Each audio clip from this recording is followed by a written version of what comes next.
Assalamu alaikum, hürmetli Feyzli Eşq kanalı gözətçiləri.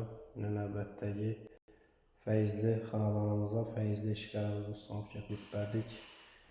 Bir illik qala tüməni Tazabağ məhəlləsi Kalelinə Orunbayamızın xanadonuna sunub gətirdik. Bir yandan görüb gözəl pararəsli. Daha basaq. Belə o ki 7 dana eşikini tutanıp götürüp veriyemiz.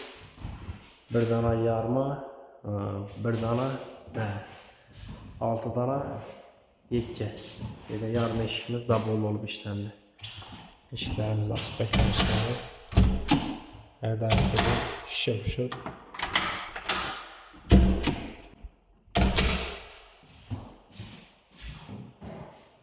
Arka tarafı.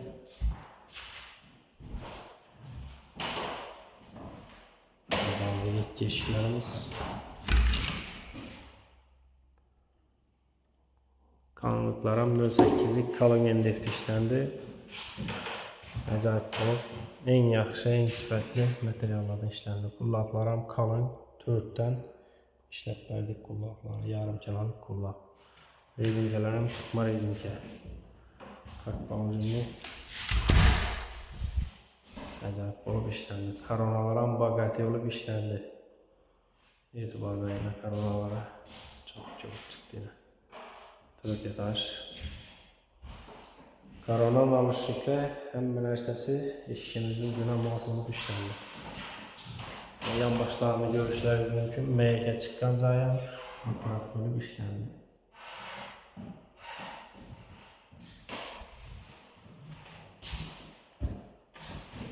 Bandı.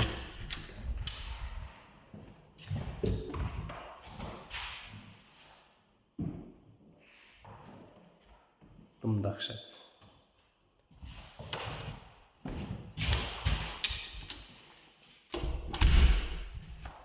Onun bayanesi eşikle ayakta mı? Evet. Aynen. Televizyonları var. Var.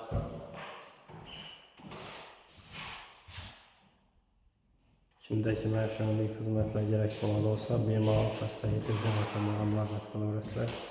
Daha olsa sırayla işletmelerimiz şimdi. Düşürmenin Yok.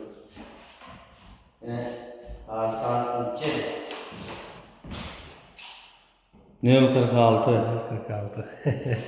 Gençlere hizmetteyiz yani. Maalesef. Yapıyor. Yok rahmet abi. İşler rahmet. Tamam. Gece saat 1. Şundan bir şey götürdü. Hürmetli güzelçiler, kanalımızı rivacı için bir like'lara basıp yakınlara cönət boş tutmalı. Həməyinizə sağlık və malıq diləyimiz. Çiğsan falan denk gelememden denk gelir. Sağ ol. Sağ olasın.